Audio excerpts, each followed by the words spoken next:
c'est la fin du livre, hein, c'est la conclusion. Donc il s'est suicidé là au bord du Doubs.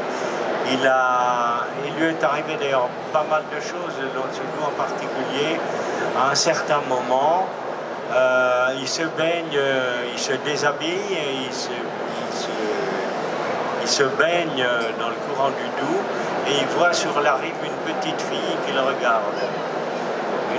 Une fillette qui le regarde, qui est spectatrice, il est saisi par cette vision. Et à ce moment-là, une femme arrive et emmène la fillette avec, en la secouant un petit peu, puis en lui reprochant de regarder cet homme nu qui s'ébat dans l'eau. Et lui, il est très impressionné par tout ça, bien entendu. Et ça doit lui rappeler des choses. Donc la présence fluviale, elle est aussi dans ces moments-là. Et pendant ce temps, le Doubs, tout à côté, roule selon les saisons et les humeurs du ciel. Il court, flâne et s'attarde, puis s'emballe et rugit. Il a creusé des vallées, envahi des prairies, appelé pêcheurs et lavandières à ses rives. Bientôt, il rejoindra la Saône avant que le Rhône en aval n'engloutisse le tout pour se ruer serein et puissant vers la Mare Nostrum.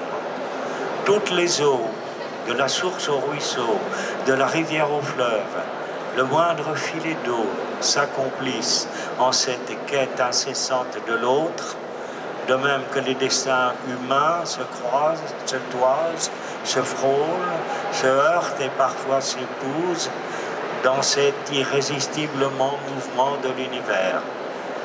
Les eaux qui, sur leur parcours, connaissent tant et tant des chimères et des détresses des hommes, ont beau gronder, bondir, tourbillonner autour des barques, les eaux se taisent. Ce qu'elles disent à l'instant où le grand vide vertigineux du torrent les piège n'a pas de sens pour qui en suggérerait une façon de parabole. Autre chose serait la mémoire, celle des sédiments et des roches et de petits animaux qui s'y perpétuent, leur propre histoire que l'on interroge sans, au sens propre, y entendre goutte. Mais à ses abords il y a, Dieu merci, à l'affût parmi les roseaux, les poètes qui voient clair dans l'obscurité, bien assez pour ravir aux eaux assez de leur légende. Les histoires, celles qui font rêver ou pleurer, naissent ainsi grâce à quelques confidences d'algues et de sable.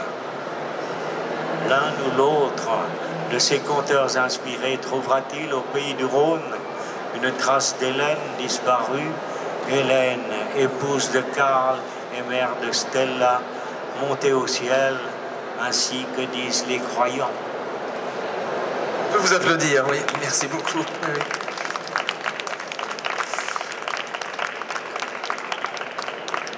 Oui, alors ça dit énormément de choses, ça, parce que c'est vous le poète dans la nuit.